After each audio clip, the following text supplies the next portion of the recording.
Hi, everyone. Thanks for joining me for this episode of UDL in 15 minutes.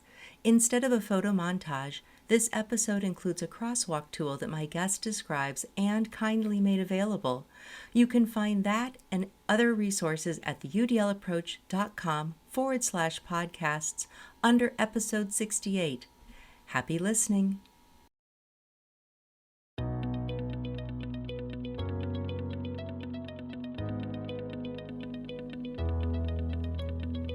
Hello, and welcome to UDL in 15 minutes, where educators discuss their experiences with UDL.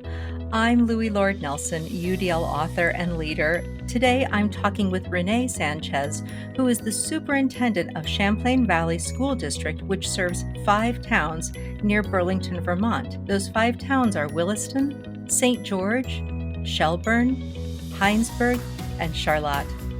Today, Rene is going to share his experiences as a principal in Houston, Texas, who brought UDL to his high school. Hi, Rene. Thanks so much for being a part of the podcast. Hi, Louie. I'm really excited to be here. Oh, wonderful. So first off, could you share your education and teaching background? Sure. So I have my undergrad degree from the University of Notre Dame in political science and international relations. I have a law degree from Ohio State. My principal's degree, my master's degree in education, is from the University of Texas. And I'm currently working on my PhD with Indiana State. I'm currently a Sycamore. So I began teaching right after I graduated from Notre Dame. Started teaching English down in a small town of Weslaco, Texas. And then that year or the following year, I went back to law school and graduated, and then ended up back home in Edinburgh, Texas, taught there for a couple of years, and then moved to Austin, became a social studies teacher in the process, moved to a couple of schools within the Austin area, and became a college counselor, a coach, eventually a person who oversaw the college readiness initiative there. So I helped students get into college and helped oversee all of the college counselors and avid teachers and other folks associated with that department. Eventually, I became an assistant principal and then a principal and found my way to different parts of Texas, most recently in Houston. And then just recently, in the last couple of years, I was an assistant superintendent in South Bend, Indiana, where I oversaw human resources, transportation, and the COVID response. And then currently, as of July 1 this year, I became the superintendent of Champlain Valley. Okay, you have more experiences than most. That's incredible. And I'm so happy that you spent some of your time in my state, Indiana. We benefited from that. So thank you very much. You're most welcome. So, what made you decide to bring UDL into your building when you were in Houston? And what were your impressions in the beginning of Universal Design for Learning? So when I arrived in Houston, we were looking at moving our special education instruction to the least restrictive environment. So we wanted to make sure that we offered access and opportunities to our students who could be co-taught or who could be served by inclusion. And so one of the opportunities that came up was a grant with the Educational Service Center Region 4 just outside of Houston, and they were offering a way to get coaching and provide training to the teachers in universal design for learning. And so at that time, I was looking at universal design for learning purely as a way for supporting our inclusion or co-teach classes. And so we applied for the grant and were lucky enough to win it. And that became my first interface with universal design for learning. Okay. So then how did that shift for you, and what steps did you take in your own journey that shifted that thinking?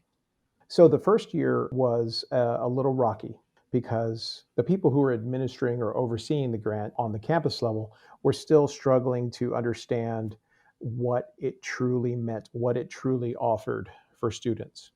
So during the second half of the year, as we were planning for the next year, the coaches that were provided by Region 4 and the consultant from Region 4 said, you know, you should really go see what it looks like. As a result, we sent teams to Bartholomew County, and we sent a team to Baltimore County. I was too busy to go on some of these first trips, so I went at the end of the year. And so when I first saw what it truly meant to have universal design used to plan and to orient students on a regular basis, it's like the veil was lifted. And so I began looking at classrooms, at planning, at just interactions with students in the hallways, program offerings, master scheduling. I started looking at things very differently as a result of making sure that we were trying to serve all students from the get go, including those in the margins. So, what were some of the ideas that you brought back that were some of the most significant steps that you took and that aligned with those significant steps that you took? So the first thing that we did was we had a lot of different programs and a lot of different initiatives on the campus. And what I kept hearing from my teachers was, we're getting tired of one more thing. And so as we moved into the second year and we knew that we wanted to phase into utilizing universal design for learning for all teachers, was to go about it in a way where we started planning for the whole school, including the professional development, in a way that made it seem like we're planning from the beginning for everybody. So, what we did is we worked with a gentleman from Baltimore County, and he helped us align all of our initiatives based on the components of the initiatives. And once we aligned what the components really did, then we figured out, okay, so let's put these six categories together. And those six categories were things like environment and culture, rigor, lesson design and delivery, student engagement, data driven decisions, and student choice and flexibility. We took those things together and we realized that if we put all those things together, that would mean that if we just taught and planned and assessed correctly the first time, that it was going to end up serving a great deal more of our students. And so that approach became known as the Chavez Circle. And so the idea was that UDL was going to allow us to provide effective first instruction for all students. And so the way you're describing this is so different than a lot of people come into UDL with. They come into it as if it's just something that you do in an individual classroom and it affects lesson planning, which we know it does. But it sounds like you really took hold of that concept that it's for the entire learning environment. And then you even were really free and open with your definition of learning environment. So I'd love to hear your take on that. So, with regards to learning environment, one of the things that we were doing at Chavez is working really closely by providing second and third tier interventions for our students who had difficulty with attendance or difficulty with earning credits. And so our goal was to provide them with a way that they could do additional work from home. So, with Chavez already being a one to one school, we were able to provide hotspots for a great deal of our students, but we didn't have enough of them. So I had a dream that, well, what if there was a way that we could send a modem from the school or from the district out to the larger apartment complexes in a van or in a bus, so that way they could hit that server and be able to do their homework that was on our LMS on the weekend or at night, and they wouldn't have to worry about needing a hotspot or having to pay for internet. So we were never able to reach that plan's fruition in Houston. But when I moved to South Bend, that was one of the first questions that was asked of me: how would you improve transportation? So I was there that I essentially answered, well, I would put Wi-Fi on the buses, because now you can serve students who have long bus rides on their way home or to school.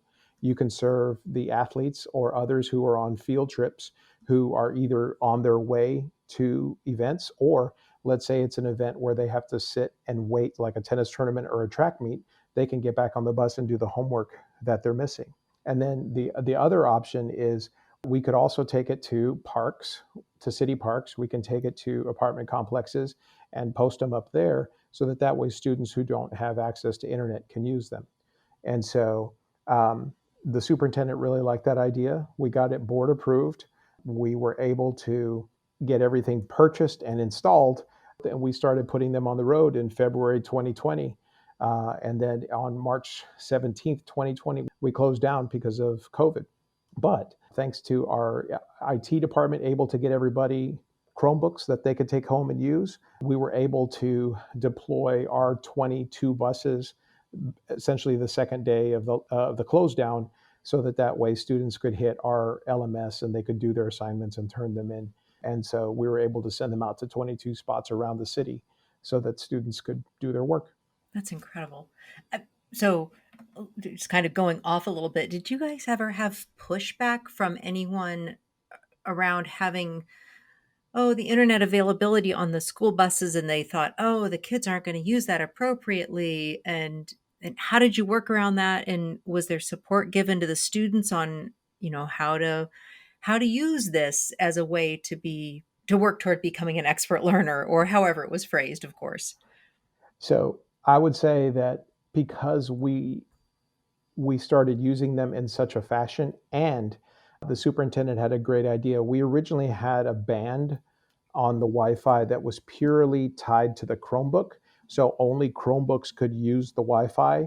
But due to the emergency nature of the lockdown, we had to be able to allow parents and others to use it, to be able to pay bills, to be able to check on the news, to be able to make doctor's appointments. So we opened up a second band that parents and others could use with any devices that were within its reach.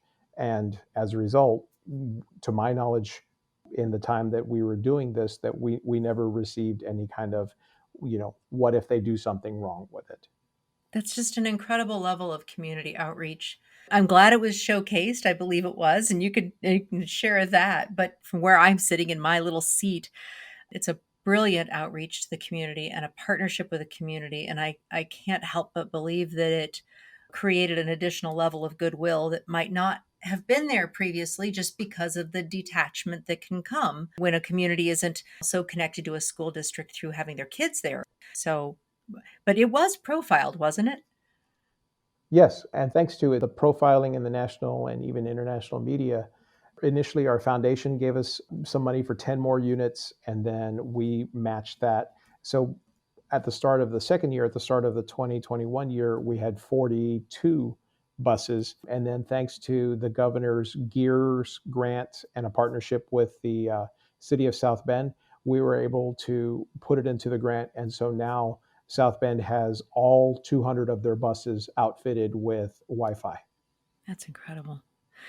All right. Well, I took us down that rabbit hole, and I don't regret it, even though, so for those listening, I know we are getting close to 15 minutes, but I have something else that I want to ask Renee. So I know that there were lots of tools and trainings that were created ultimately in your years as principal down there at Cesar Chavez. But what tool really stood out to you that you would want to share with others?